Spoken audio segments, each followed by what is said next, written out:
গঙ্গা আরতি, 1 লক্ষ প্রজ্বলিত প্রদীপ, এসব দেখে নিশ্চয় ভেবে নিয়েছো আমি বেনারসে আছি। একদম ভুল বন্ধুরা, আমি আছি দক্ষিণ দিনাজপুর জেলার বালুরঘাটের আত্রেয় নদীর ঘাটে। 1 লক্ষ প্রদীপ প্রজ্বলন, গঙ্গা আরতি, বাজি প্রদর্শনী, এছাড়াও সাংস্কৃতিক অনুষ্ঠান অনুষ্ঠিত হয়েছিল আত্রেয় নদীর পারে। এই সব কিছুর আয়োজন হয়েছিল ভগবান রামলালার জন্মবার্ষিকী উপলক্ষে। আসলে 22শে জানুয়ারি হিন্দুদের কাছে গর্বের দিন, কারণ এই দিন অযোধ্যায় রাম মন্দির পুনরায় প্রতিষ্ঠা হয়েছিল।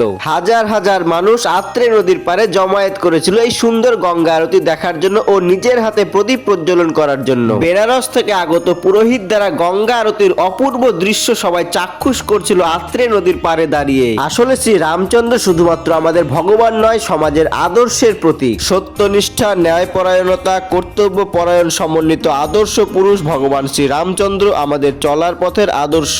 এই সুন্দর সন্ধ্যায় উপস্থিত থাকতে পেরে এবং নিজের হাতে প্রদীপ প্রজ্বলন করে খুব গর্বিত বোধ হচ্ছিল। আমাদের জেলার সাংসদ মাননীয় শ্রী সুকান্ত মজুমদার মহাশয়ের উদ্যোগে এই সুন্দর মহতি অনুষ্ঠান আয়োজন করা হয়েছিল। আমার এই ধরনের ভিডিওগুলি যদি তোমাদের ভালো লেগে থাকে তাহলে অবশ্যই একটি লাইক, কমেন্ট এবং শেয়ার করবে, আর অবশ্যই ফলো করতে ভুলবে না।